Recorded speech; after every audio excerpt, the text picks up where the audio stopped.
You have, of course, had a start that most musicians can dream of with your debut album, but... that wasn't my start. My start as a musician was when I was 11 years old. I mean, I was 11 and I drove around getting any job I possibly could because I'd been thrown out of school, and we slept in the back of a car on tour for years. And it was like from chewing gum commercials to singing Hindemith and Strauss. And then that drove me to understand that unless you can build something for yourself with your own songs, then you become an interpreter for the rest of your life. And I knew that I wasn't good enough. I knew that there were other people who had better classical voices than mine once my voice broke. So I built this record, this world. I had no expectations as to whether or not it would sell or whatever, but it all turned into my first album. And the reason why that first album existed is because I made pop music that made me feel happy, and that was the key. And so when I approached this third album, I said the only rule is that this record doesn't think of radio, doesn't think of anything. It just has to make me happy. Is it for you? You said, yeah, you want to write songs to make you happy. But do you maybe, not now, but want to learn to write a sad song also? Or maybe to write from a depressive or more sad mood?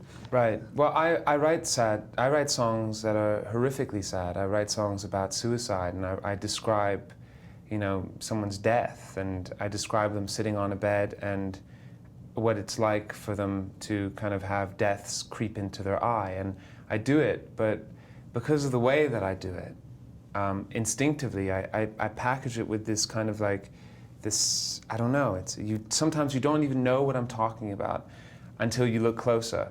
And that is just the way that I write.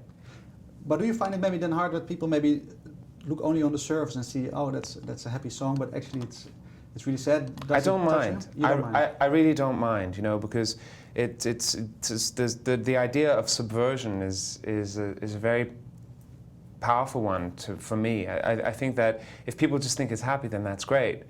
For the same reason, I can write a hymn to a modern gay man, or a man like a song like Billy Brown on my first album, and I can be standing in the middle of a square in Lebanon with a lot of my audience members, wearing veils, and I've got a mosque on my left and a church on my right, and I've got 18,000 people singing the chorus to Billy Brown with a mosque on my left. And of course, Lebanon, there's a lot of Christians too, but still, I can be doing this in Morocco.